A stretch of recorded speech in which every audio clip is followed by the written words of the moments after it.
out there in these streets at 12 and 13. I got a 13-year-old son. 12, 13, 10. Reminded me of Rwanda over there in Africa, where they got AK-47s, Tech 223s, and putting them together before our children can put them together, because they live that establishment of life there. None of us have to live that life. You pick up some books and study. Education is very important.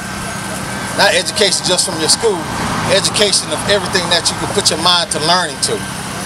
Try to learn it all. Worship and fellowship with one another. All walks of life. All walks of life. The poor, the rich, the sick, the healthy. We need to stop this looking at black people like something wrong with us. We look at each other, we walk past each other like something's wrong. We need to speak to one another. We need to reach out. You don't know what kind of day somebody has.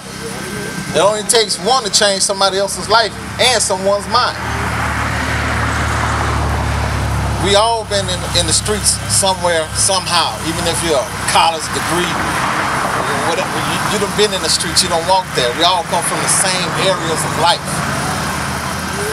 Same areas of life. 1848, slaves. 1948, women's rights, civil rights. All through that, like Pastor said, we all been praying. And I don't think we ever stop praying. I just think we stop praying in numbers. We go to church, but you're inside. That's right. You read about your Jesus, he was walking. He was talking. And he was pulling from the side. You can't save everyone. That one that's not going to follow you and listen to you, that's that one you just got to leave behind. I talk to my son every day. My son seen his daddy ride with 223s on the dashboard, AK-47s in the closet, all types of guns. He know what hunting is and everything. One day I said, you know what? I don't need but one gun in my house, and I got rid of all of them. Because I chose to do a lot more praying and a lot more investing in my children. To ride through the blocks and saying, you know, it is what it is in life.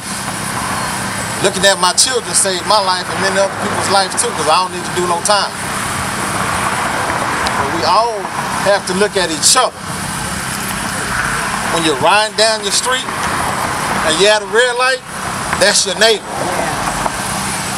It ain't about turning the other cheek sometimes. It's called intelligence. Being smarter than your second coherent thoughts. We can get real subliminal about these messages. We can talk about the music, we can talk about the clothing that we wear, but intelligence from the home, education of the home, not just out your school books. When I mean education, I got a son with an IQ higher than Obama right there. I hired him from the federal government just in case they wanted to take him out. He plays the upright bass and violin and all that type of stuff, and I hired him because I don't want him in a certain area of life. I want him to deal with his people and not turn his back on his people and forget them like we do. You get rich, you get that money, you get a little fame, you forget that your brother that was walking next to you wore the same shoes.